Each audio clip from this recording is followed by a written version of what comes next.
خان صاحب شکریہ سر جناب بس چیئرمین صاحب. پھر دے رہے ہیں آپ کے نمبر ہے نمبر پہ آپ بسم اللہ الرحمن الرحیم. یہ ایک 5 سیکنڈ کی بات تعاونوا علی البر کریں والتقوی حاجی صاحب یہ 5 سیکنڈ کی ایک بات کریں ولا سر تعاونوا علی الاسم والعدوان. قرآن کا آیات میں نے پڑھا, آپ کو بیٹھیں قرآن کا آیات پڑھا بھائی, قرآن کا آیات پڑھا. 1 منٹ بیٹھیں.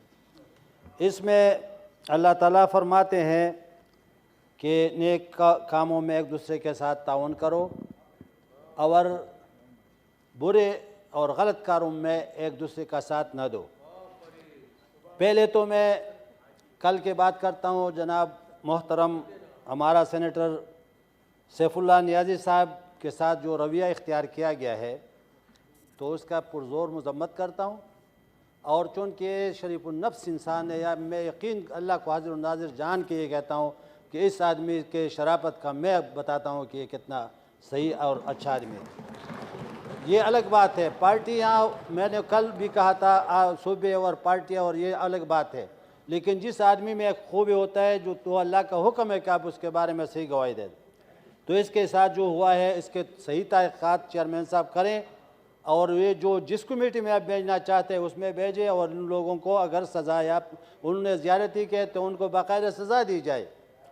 دوسری بات ساتھیوں نے شروع کی ہے سیلاب کے بارے میں. تو سیلاب جب آیا تو جناب چیئرمین صاحب سیلاب 25 تاریخ کو ہمارے محترم وزیر اعظم صاحب نے ایک اجلاس بلایا, اور 25 تاریخ کو اس میں پورے اس سیلاب کے اوپر انہوں نے باتیں کی, اور اب ہر ایک آدمی نے, بلوچستان نے, صوبہ پختونخوا نے, پنجاب نے جو کچھ نقصانات ہوئے تھے ان کے بارے میں وزیر اعظم صاحب کو آگاہ کیا. اس کے بعد ایک کمیٹی بنائی گئی 26 تاریخ کو, 26 اگست کو ایک کمیٹی بنائی گئی, اور ہر ایک صوبے سے ایک مطلب کہ کمیٹی الگ الگ صوبے سے لے لیے. آپ صبر کر یار.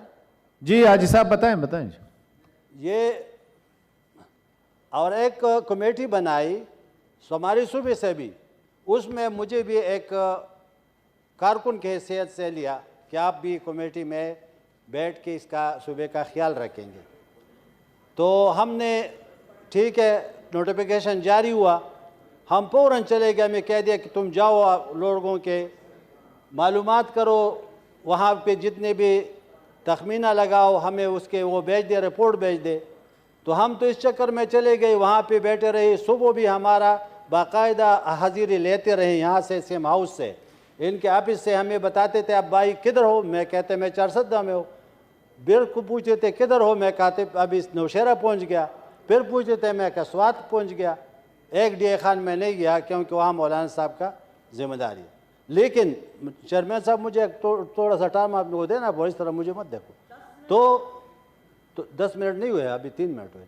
تو اس طرح ہے کہ اس کے بعد میں آپ کو ایک بات بتاتا ہوں. تو میں نے آخرکار تک بالکل میں مایوسی مجھے ہوئی, جس طرح میرے ساتھیوں نے کہہ دیا کہ ہمیں روزانہ تو مجھ سے پوچھتے ہیں, 15 دن تک تو میں اسی چکر میں پڑا رہا کہ ہمیں کچھ اوپر سے منسلوہ نازل ہوگا, کہ ہمیں کچھ دے گا, کہ ہم تقسیم کریں گے.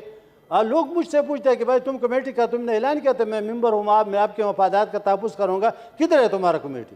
میں نے اس بار فون کیا. پھر آخر میں مجھے ایک دفعہ ان کا فون آیا کہ بھائی آپ کدھر ہیں. میں نے کہا کہ میں دریا کے کنارے بیٹھا ہوں, میں مچھلیاں پکڑ رہا ہوں, لیکن یہاں سیلاب نے مچھلیاں بھی ساتھ بہائے ہیں, کچھ بھی نہیں یہاں پہ.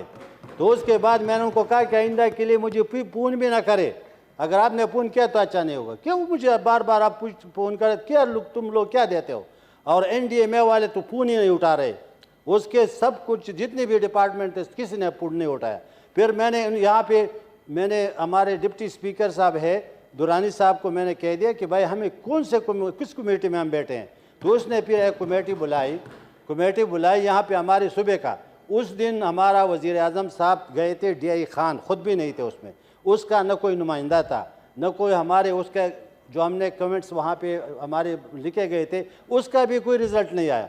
تو اوپر سے میں آپ کو ایک بات بتاتا ہوں کہ جن لوگوں کا حق تھا ان کو حق نہیں ملا. میں اس بات کی گواہی دیتا ہوں. اور جن لوگوں کا حق نہیں تھا انہوں نے سارے مارکیٹوں میں وہ بیچ دیے پیسے، اور میں ان کو پیسے بھی نہیں ملے، اور لوگ جو ہے نا اب قوم دو حصوں میں تقسیم ہو گیا، قوم دو حصوں میں تقسیم ہو گیا۔ دلاور خان بات سنو، قوم دو حصوں میں تقسیم ہوا، ایک سیلاب کے لیے سوال کرتے کہ اللہ سیلاب آ جائے، دوبارہ سیلاب آ جائے، دوسرے سوال کرتے اللہ سیلاب نہ آئے۔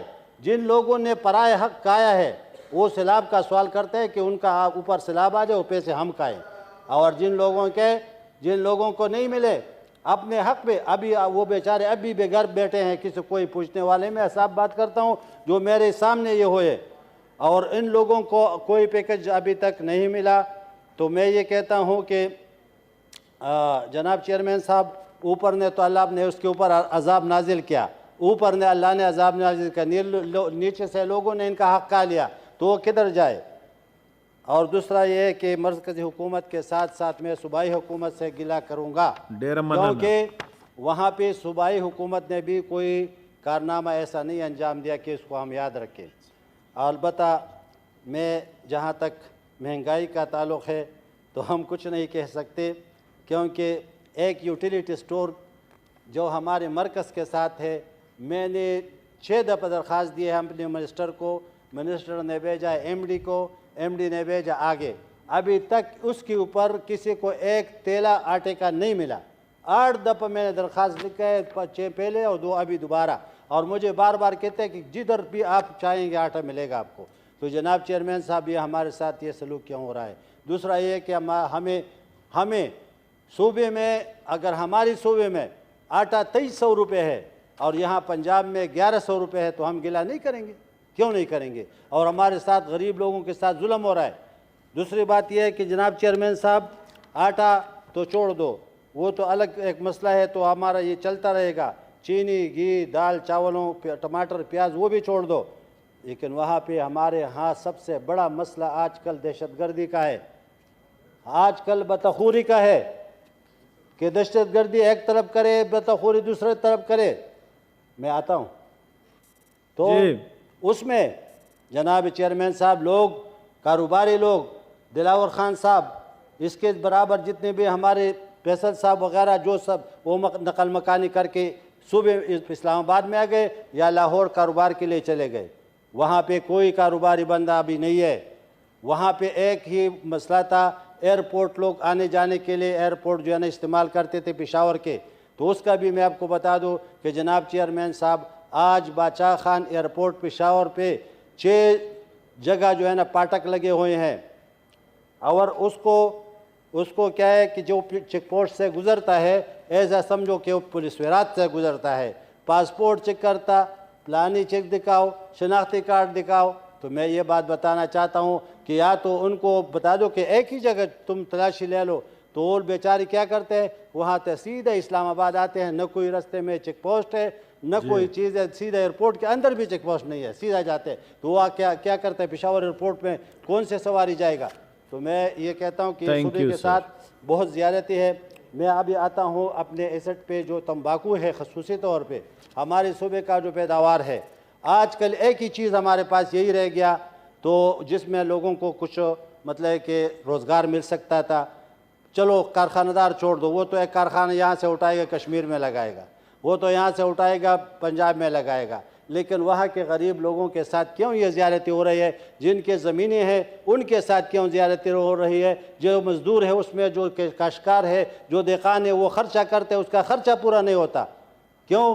یہ اس لیے کہ ہمارے ساتھ یہ زیادتی ہوئی۔ ہمارے سابق وزیر خزانہ صاحب نے بہت بڑی اچھی باتیں کی ہیں، یہ بیٹھے ہیں، لیکن سب اس کے نوٹس میں کہ ہمارے ساتھ یہ ظلم اور زیادتی ہو رہی ہے ہمارے صوبے کے ساتھ، اور ہم نے ہر وقت ہمارے پاکستان کے دفاع کے لیے قربانیاں دی ہیں۔ اور یہ نہیں کہ صرف ہم نے مغربی سرحد پہ دی ہے، ہم نے مشرق سرحد پہ بھی الحمدللہ ہم نے قربانیاں دی ہے، اور کشمیر سے لے کر پورا سرحد دیکھو، وہاں پہ ہمارے ابھی شہداء پڑے ہیں، ہمارے خون پڑے ہیں۔ ہم نے کبھی یہ نہیں کیا کہ یہ صوبہ ہمارا نہیں ہے۔